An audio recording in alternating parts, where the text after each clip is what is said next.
El día de hoy mi grupo presentará el tema de faringitis. Somos estudiantes del grupo 1 de cuarto semestre de la carrera de medicina. Mi grupo está conformado por Lisbeth Autalio Mamani, Caterine del Pilar Ramírez, Evelyn Miranda Soria, Ingrid Teresa Peter de Melo y mi persona Carla Lisbeth Cuellar Guayua. Anatomía de la faringe. La faringe es un conducto muscular que se encuentra situado por delante de la columna vertebral. Hacia atrás va a estar con las fosas nasales, con la cavidad bucal y la laringe. Se va a extender desde la base del cráneo hasta la sexta vértebra cervical y se va a continuar con el esófago hacia abajo. La faringe también presenta una forma de embudo incompleto en su parte anterior. Esto se va a continuar hacia abajo con el esófago. También presenta una longitud de 13 a 16 centímetros y un diámetro transversal de 4 centímetros, no más de 2 centímetros en el extremo inferior. Va a tener una separación de 2 a 3 centímetros entre la pared anterior y la pared posterior. La configuración externa y las relaciones de la faringe se van a distinguir en una cara posterior, una cara lateral, un extremo superior y un extremo inferior. En cuanto a su cara posterior, esta cara posterior es casi plana y va a tener continuidad a cada lado de las caras laterales, formando dos ángulos romos, que son los ángulos de la faringe. En cuanto a sus caras laterales, estas se van a distinguir en dos, una superior y una inferior. La superior, que va a estar en relación con el espacio maxilofaringeo y todo su contenido, como la carótida y la yugular interna, el nervio glosofaringeo, el nervio hipogloso, el nervio neumogástrico, y también la carótida externa, la yugular externa hacia la parte de adelante. En cuanto a su parte inferior de esta cara lateral, va a estar en relación con el paquete vasculonervioso del cuello, el cuello de la tiroides y sus pedículos vasculares. También este va a presentar el extremo superior e inferior. El extremo superior, que se va a insertar en la base del cráneo por medio de un tracto fibroso central y dos laterales fuertemente adheridos. En cuanto a su extremo inferior, este se va a relacionar con la sexta vértebra cervical en su cara anterior y con la parte posterior del cartílago cricoides. La configuración interna de la faringe. Esta se va a distinguir en tres porciones, una superior, una media y una inferior. La superior o nasal, que va a estar en relación con la cavidad nasal. La media o oral o bucal, que va a estar en relación con la cavidad bucal. Y la inferior o laringea, que va a estar en relación con la laringe. Vamos a tener una porción superior, la nasofaringe. Esa nasofaringe van a tener 6 caras, una superior, una inferior, 2 caras laterales, una posterior y una anterior. Su pared anterior o inexistente se la confunde con las coanas. En cambio, en sus paredes superior y posterior, en estas se van a encontrar la amígdala faríngea y la tónsila faríngea. En sus paredes laterales, en estas vamos a poder encontrar el orificio faríngeo de la trompa auditiva, la tónsila tubárica y la amígdala tubárica. En la pared inferior, esta va a ser incompleta y va a formar el velo del paladar. La porción media o orofaringe, esta va a estar limitada por porciones, una superior que está delimitada hacia arriba por el velo del paladar, una inferior que está trazada por un plano horizontal por el cuerpo del hueso ioides, una anterior que comunica la cavidad vocal a través del istmo de las fauces. También presenta una porción posterior que esta va a estar en contacto con la tercera vértebra cervical, el cuerpo del axis y el arco anterior del atlas. La porción inferior o laringofaringe, esta se va a encontrar relacionada anteriormente con la laringe y presenta de superior a inferior la epiglotis, la entrada a la laringe, una eminencia formada por los cartílagos cricoides y aritenoides y por los músculos que las recubren. Los músculos de la faringe. Estos músculos se van a dividir en dos grupos, los constrictores de la faringe y los elevadores de la faringe. En cuanto a los constrictores de la faringe, tenemos el superior, que es este músculo de acá, que van a ser de la parte inferior del ala interna de la apófisis pterigoides. Tenemos el músculo constrictor medio, que se va a encontrar acá, y este se va a originar en el borde posterior del ala menor del hueso ioides en la cara superior del asta mayor. Tenemos el inferior, que este va a constar de 3 haces musculares, el tiroideo, el cricotiroideo y el cricoides. Y en cuanto a los músculos elevadores de la faringe, vamos a tener el músculo estilofaringeo, el músculo faringoestafilino y el músculo palatofaringeo. Este músculo estilofaringeo se va a insertar al lado de la base de la apófisis estiloides y su acción va a consistir en elevar la faringe y la laringe a la vez. En el caso del músculo faringoestafilino, este va a formar parte de los músculos elevadores del velo del paladar.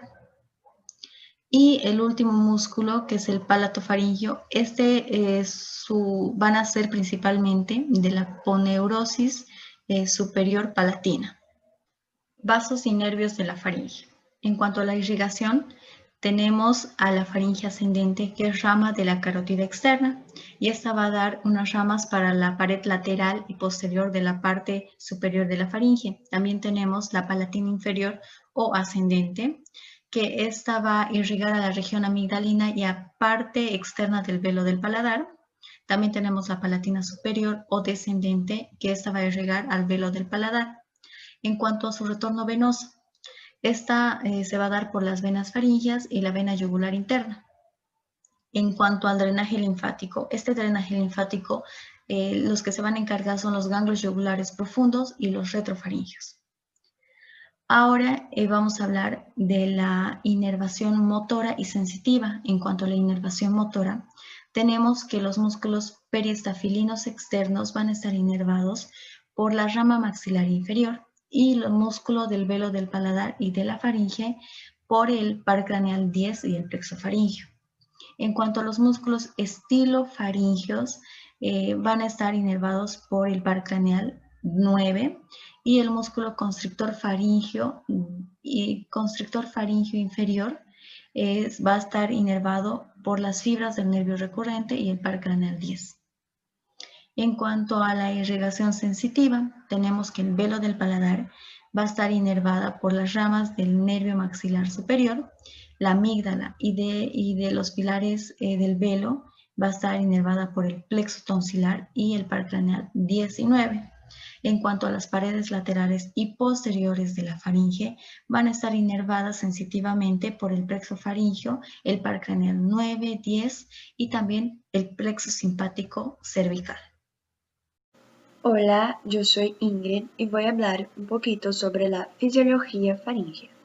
Bueno, ello actúa como un órgano aerodigestivo y cumple funciones respiratoria, deglutitoria, fonatoria y inmunológica. Bueno, la función respiratoria básicamente es que va a conducir el aire de las fosas nasales hasta la laringe y va a contribuir en menor escala a su humectación y calentamiento.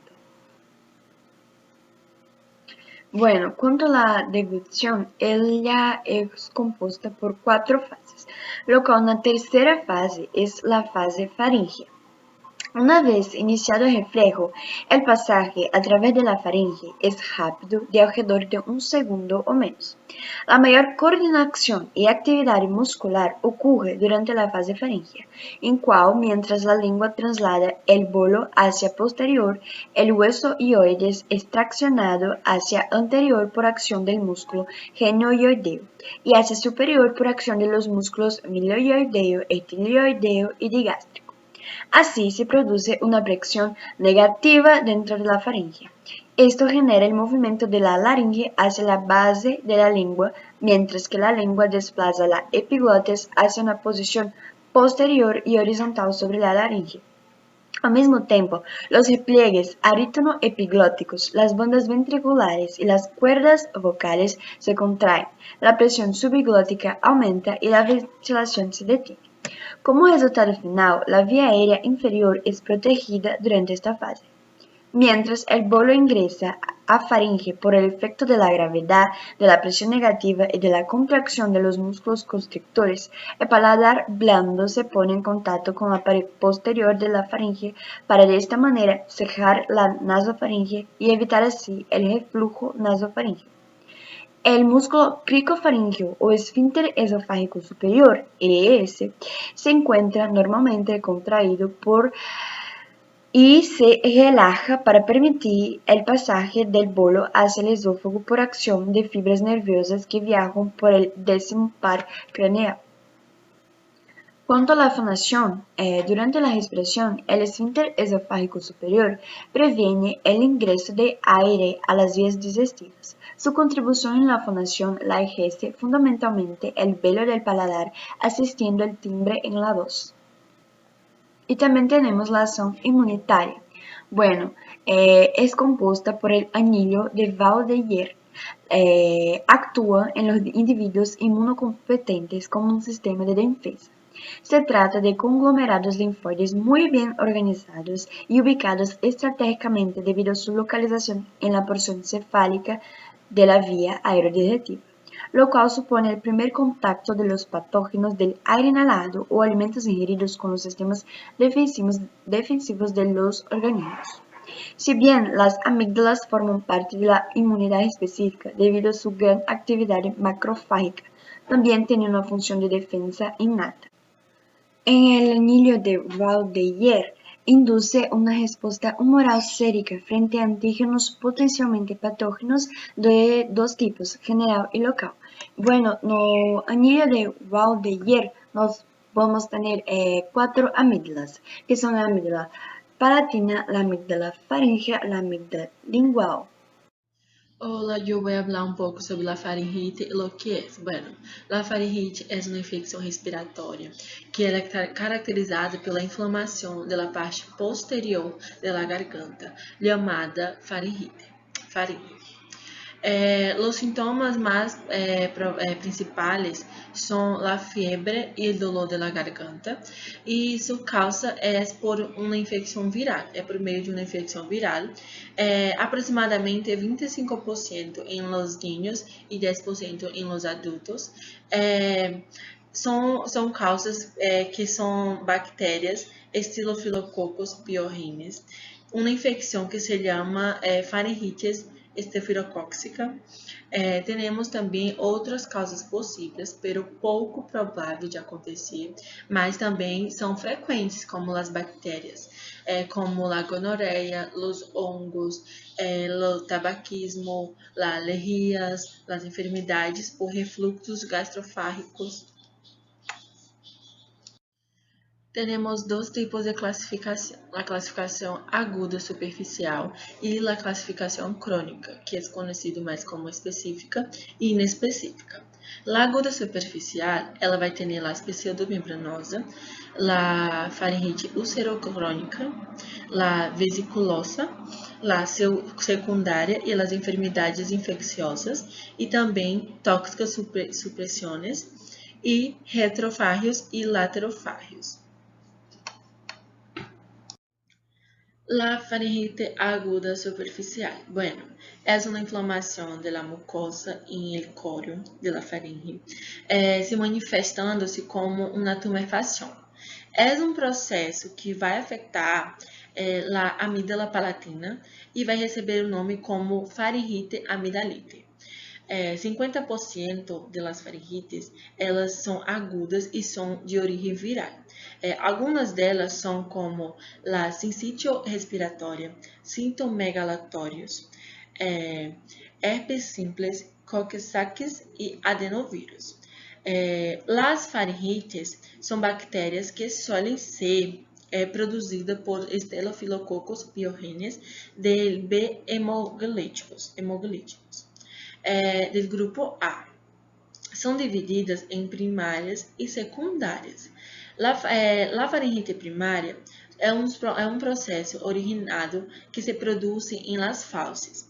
Sua infecção vai se ingressar por meio de via oral, por meio de microgotas.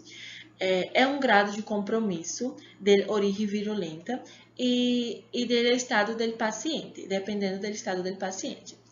A faringite secundária, ela vai ser assintomática, por meio de, vai formar uma síndrome que são manifestações de um quadro sistêmico, como as enfermidades infecciosas. A faringite eritematosa e eritematosa cutânea. Bueno, ela representa 99% da faringite aguda e clinicamente se manifesta com dolor e hay dolor ao tragar. Ela também tem a fiebre, que é uma intensidade variável, e seus exames clínicos eles vão se manifestar por meio de eritemas da faringe e edema das arginas eritematocutânea. Elas vão se associar a um color rojizo blanquecino que estão sobre as amígdalas e os casos de origem bacterianas suelen representar fiebre alta, dolor intenso, que se associa aos sintomas. Temos também os hemogramas, que não é útil para a determinação das faringites. O tratamento com antibióticos se inicia com penicilina e besantínico durante 10 dias. Também temos os casos que entram em tratamento com moxilina, que são 750 mg a cada 12 horas. E o tratamento sintomático, que consiste em aliviar a sintomatologia do paciente utilizando ibuprofeno. La faringite pseudomembranosa. Bueno, la faringite pseudomembranosa, la mais comum são la difteria e a mononucleoses infecciosas. La difteria é uma infecção tóxica produzida pela presença de bacilos Coccinibacterius diphtherial, ou bacilos de Klebsiella. Eles vão formar uma pseudomembrana que vai ser blanda e vai permitir aderir à mucosa. A pseudomembrana ela vai comprometer a amígdala, os pilares e a úvula, ou seja, vão produzir alguns casos de paralisia do mesmo por infiltração, afetando alguns glândulos submaxilares, produzindo dolor. Também temos, é fundamental destacar que a patologia de la laringe por el risco de asfixia, porque se recomenda o uso de espirros fibroscópicos ou laringoscópico. E o tratamento ele consiste em um soro antifitérico e purificado, e também antibióticos como a penicilina e o bezatínica. Esse tratamento ele é utilizado por meio de 20 dias. Também é muito importante o tratamento por profiláxia, que são portadores assintomáticos. Faringites ulceronecrótica de Plaut. Bueno, ela é causada por la sífilis e o câncer de amígdalas e por meio da angina de Vicente. La angina de Vicente, ela se produz por uma associação fisoespilar entre a Fusobacterius neuprófagos. Bueno, a Staphylococcus de Sarum dentário, ela é por meio da malhigiene dentária e é uma angina unilateral que produz la faringe leve. O tratamento ele vai consistir em melhora de estado bucodental e antissépticos locais por meio de penicilina e besantina. E o diagnóstico ele vai se basear nas possíveis antecedentes e a toma de muestra. Ele também vai se caracterizar por a presença de perda de substância de tamanho e por meio da variável de recobertos de fibrina, que se localizar em las amígdalas. As vesiculosas são por meio da origem viral, por meio do ectovírus chamado Conossack. É mais comum em los niños, em las épocas invernales, sofrendo dolor moderado e febre de 39 graus ou 40 graus. Seu diagnóstico é puramente clínico e seu tratamento é assintomático. E esto é uma infecção hepática que por meio do vírus da herpes simples tipo 1. Faringitis por enfermedades infecciosas. Tenemos a la escarlatina y a las anginas de la fiebre tifoidea. En la escarlatina es una infección que va a ser causada por el Streptococcus beta hemolítico del grupo A y este va a presentar una angina muy dolorosa y como pueden observar en la imagen va a estar de color rojizo. Va a presentar una congestión, un edema lingual con hipertrofia de las papilas gustativas que le van a dar el aspecto afranguesado junto a un exudado blanco en los bordes y en la punta de la lengua. El tratamiento para esta escarlatina va a ser la penicilina, la amoxicilina en dosis previas para prevenir futuras complicaciones. Anginas de la fiebre tifoidea. Esta de acá es una enfermedad asintomática, presenta ulceraciones en el eje vertical de la faringe, va a ser producida por el germen de la Salmonella typhi y ya que esta salmonella es altamente sensible, su tratamiento va a ser con el cloranfenicol. En cuanto a las supuraciones perifaringias o faringitis profundas, estas infecciones son secundarias y bueno, cuando presenta lo que es la acumulación de pus, le va a dar el nombre de acceso. Cuando existe una diseminación del proceso infeccioso, lo vamos a llamar flemón. Estos gérmenes más vistos hasta ahorita están en los casos de Streptococcus beta, hemolítico del grupo A y también está el anaerobius. Podemos observarlo en la imagen también. Supuraciones periamigdalinas. En estas supuraciones va a estar en el espacio periamigdalino, son las más frecuentes en los adolescentes. Este proceso va a favorecer a lo que son las criptas amigdalinas profundas, en donde van a atravesar la cápsula, van a drenar el espacio periamigdalino y bueno, va a tener el cinitus tortual a través de estas prolongaciones intravélicas de la amigdalina que se va a dar. Clínicamente esta enfermedad va a presentar una fiebre también va a presentar una odinofagia, una unilateral, una disfagia intensa y puede llegar a presentar la afagia que se observa en trimos.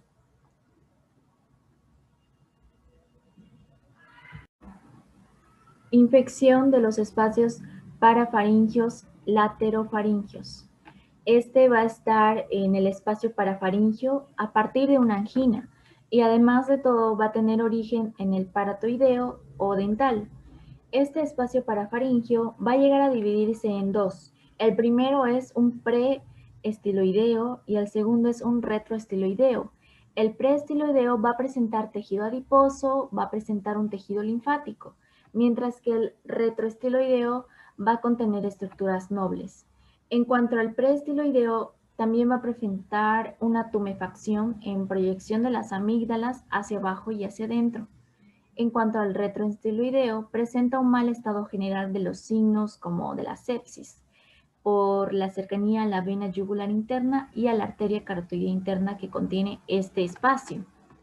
Luego tenemos, como ven ahí, la supuración retrofaringea.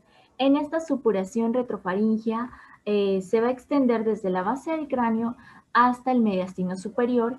En este caso vamos a situar a los ganglios retrofaringios y por la mayor parte de estas supuraciones suelen darse entre los 4 años, ya que también desaparecen entre los 2 a 5 años. Son secundarias al cuerpo extraño o a un traumatismo como ser iatrogénico. También clínicamente van a presentar lo que es el dolor faríngeo, fiebre, disfagia, con esta disfagia con tortícolis y también una rigidez en la nuca. También tenemos a la faringitis crónica inespecífica. Esta faringitis crónica inespecífica se la puede observar en la imagen. Va a ser una inflamación de la faringe que va a persistir en 3 meses, por lo menos. Va a ser variable. Va a presentar lo que es también cambios en el epitelio mucoso, en el tejido linfoideo y es muy común en un adulto. Quiere decir que va a estar asociado a factores locales como la alteración del aire al inspirarse, por ejemplo, el polvo, el tabaco, el aire seco, que son alteraciones de la dinámica respiratoria. También está asociado a factores generales como la intolerancia al frío, una alergia, una diatesis linfoidea. Y bueno, en las formas clínicas vamos a encontrar la faringitis congestiva, la purulenta, la mucopurulenta y la atrofia. Y también la la faringitis hipertrófica y granulosa. Aparte de eso, también presentamos a la faringitis crónica específica. Aquí hablábamos de inespecífica, aquí vamos a hablar de las específicas. Por ejemplo, la tuberculosis es una faringitis que se prolonga en el tiempo. Sin embargo, no con mejor tratamiento antibiótico habitual, por lo general podemos establecerlo con un tratamiento, pero se llega a localizar en lo que es en la orofaringe y es diagnosticada en la clínica por pruebas, ¿no? También presenta lo que es la sífilis, está la lepra, está también lo que es la rinoescleroma y la micosis. En cuanto a la sífilis, por lo general, su manifestación clínica es una sífilis secundaria, además de todo siendo procedida por manifestaciones cutáneo-mucosas a nivel genital. En cuanto a la lepra, esta es una enfermedad infecciosa, va a ser producida en forma lepromatosa del bacilo de Hansen. En la rinoescleroma, esta es una granuloma producida produciendo, más bien dicho, alteraciones respiratorias. También tenemos a la micosis. Esta micosis es profunda, va a ser una enfermedad poco contagiosa, pero va a afectar a los órganos profundos. Entre ellas, las más comunes, podemos encontrar la actinomicosis, por ejemplo. Tumores de las amígdalas. Vamos a tener a los tumores benignos, a los tumores malignos. Estos tumores benignos van a ser los papilomas, fibromas y angiomas. Estos también van a presentar poca o nula sintomatología. En cuanto a los malignos, el más común es el epitelioma, que va a estar presente en el hombre entre qué edades, 50 a 70 años. Clínicamente va a presentar molestias faringias, odinofagia, oftalgia refleja, disfagia, va a presentar adenopatía cervical, trismus y adelgazamiento. Además de todo, estos tipos histológicos son más frecuentes en lo que es el carcinoma y el epidermoide. Diferenciado y poco diferenciado, también está el carcinoma indiferenciado, que es de tipo nasofaringio y adenofaringio. El tratamiento para esto va a ser quirúrgico y va a estar asociado con la radioterapia, la quimioterapia, también va a estar la supervivencia general, podemos decir que se da 5 años, en un porcentaje del 26%. La linfoma. Este linfoma presenta, más bien dicho, está localizado en la amígdala y va a formar parte del cuadro sistémico. El tratamiento para este linfoma va a ser consistir en lo que es el radio y quimioterapia. También puede estar presente la cirugía, que tiene un fin diagnóstico para una biopsia única. Mi nombre es Caterina del Pilar, curso la Facultad de Medicina en el 4º semestre y vamos a hablar sobre los síntomas de la faringitis. Como podemos ver aquí, vemos una inflamación en las amígdalas con pequeñas erupciones. Vemos que la mayoría de los niños sufren de eso, muchas veces por comer o percibir algún tipo de alimentos en la cual hace que la inflamación sea un poquito más fuerte. El principal síntoma, como acabamos de hablar, es el dolor en la garganta, ¿no? Aunque existen otros tipos de efectos secundarios, como se puede decir, dolor en la garganta, como acabamos de mencionar, que empeora al tragar o al hablar. Eso se llama de odinofagia. La sequedad en la garganta, fiebre, dolor de cabeza, erupciones cutáneas, amigdalitis o amígdalas rojas o inflamadas, como vimos en la imagen, voz ronca, ganglios inflamados en el cuello. La profilaxis o prevención para eso. Para prevenir esta enfermedad es recomendable descansar la voz o beber agua para mantener la humedad de la garganta y prevenir la deshidratación, ¿no? Como podemos ver, otros consejos: lavarse la mano frecuentemente. Lavarse las manos con frecuencia, sobre todo antes de comer o después de algún estornudo o después de salir a comer o después de haber andado en lugares en los cuales no sabemos el tipo de higiene en la que persiste, ¿no? Los vasos cubiertos individuales. Evitar compartir los alimentos sin antes lavarlos, evitar compartir el vaso, el cubierto, ¿no? Usar desinfectante. Bueno, los desinfectantes pueden ser a base de alcohol, ¿no? Para lavarse las manos, como una alternativa cuando el lavado de manos no ocurre y cuando nos encontramos en la calle puede ser, ¿no? Cuando no tenemos a disposición el agua y el jabón, entonces podemos utilizar un desinfectante a base de alcohol.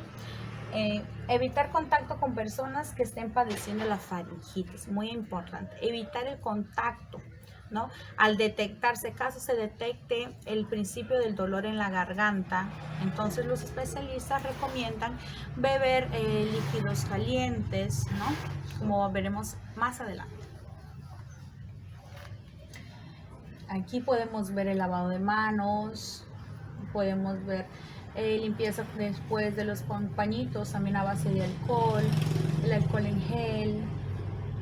Y como muestra aquí la figura, es anti algún tipo de bacterias, ¿no? Que nos pueden ayudar. El tratamiento para esta infección. Si esta infección es dada por una bacteria, entonces entraremos con el uso de antibióticos.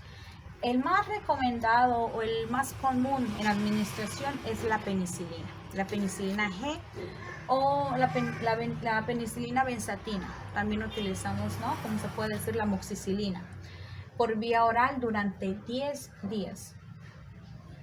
Si el dolor en la garganta está causado por esta bacteria, también algunas personas no pueden tomar ese tipo de antibióticos. Entonces, al padecer algún tipo de alergias a ese antibiótico, se puede recetar otro tipo de antibiótico alternativo, ¿no? Vemos aquí que el paciente debe completar el tratamiento al antibiótico para que resulte efectivo, según las indicaciones del especialista, porque al no completar el tratamiento, las bacterias pueden tener algún tipo de inmunidad ante ese antibiótico, entonces sería mucho más difícil combatir esa bacteria. Podemos ver también que en algunos de esos casos se inicia el tratamiento directamente con amoxicilina, ¿no?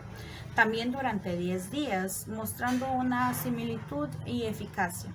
Las dosis de la amoxicilina sería de 50 miligramos por kilo al día, que serían 2 tomas en niños, y la amoxicilina de 750 miligramos cada 12 horas se utilizaría en adultos. Entonces tenemos el tratamiento sintomático también, que mientras persista la inflamación, para mitigar el dolor faríngeo, se recomendará ingerir alimentos de consistencia blanda, ¿no? Y aumentar el consumo de líquidos, exceptuando los cítricos, ya que es muy ácido y pueden irritar la mucosa inflamada. Para evitar tabacos, alcohol, evitar el aire muy cargado, ventilado, y evitar los cambios bruscos de temperatura. Como podemos ver aquí, esos son los medicamentos y espero que les haya gustado esta información. Gracias.